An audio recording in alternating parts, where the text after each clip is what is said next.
In recent years, there's been a slew of great Metroidvanias, and your Lilies' Quietest of the Nights is one that'll save me for a long time. In World assailed by corrupting rain and mindless immortals, you play as a little girl named Lily who doesn't speak and can't remember anything. She's accompanied by a spirit known as Dumbro Knight, and that's good because Lily is kind of helpless on her own. That's her dodge animation, by the way. It's Dumbro Knight who attacks, while Lily herself just kind of cowers. As you explore and fight, more spirits will join you. They unfortunately don't talk, but they do open up paths and give you more combat options. One of the first things you'll notice is the atmosphere. Sometimes somber, sometimes grim, but always bleak. Buildings are in disrepair, the plants are all dead, and every character has something tragic going on. Most things are drawn in a vaguely grotesque style. The whole soundtrack is tinged with sorrow, and though there are vivid colors in this world, there's a lot more gray. And red. There's always a low red.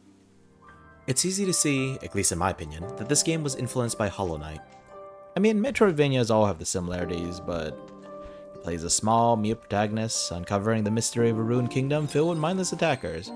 You have very limited healing, and you rest at benches that respawn every monster around.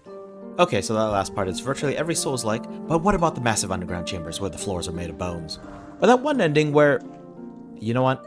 Let's not get too deep into spoilers. The music alone makes this game worth playing. It's by the ever-talented Millie, but the tone can be a bit samey at times.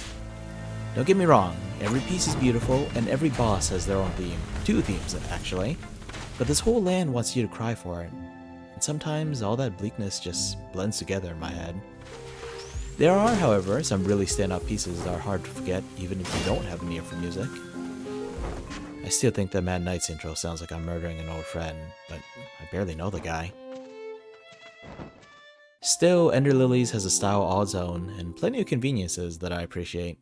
The map might not reveal the structure of a room, but it will tell you if there are any items you've missed, as well as how many other rooms connect to it.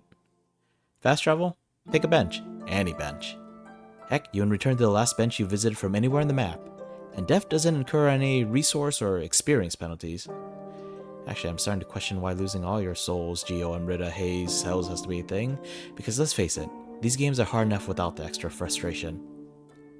I have to acknowledge, though, that this game can be polarizing. A lot of people love it, but some people find it boring or frustrating.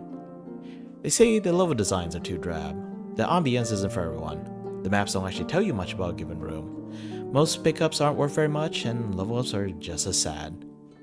Bosses start becoming real damage sponges, and combat is a tad floaty.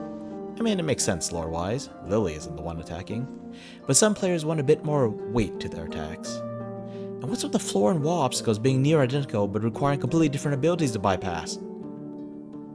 Even with all that, I absolutely adore this game. From the haunting landscape and the sorrowful music to the endearing mannerisms of our innocent little beacon of hope. I want to see more of this world. I hope you'll at least give Ender Lilies a try, and I hope it sucks you in as much as it did me.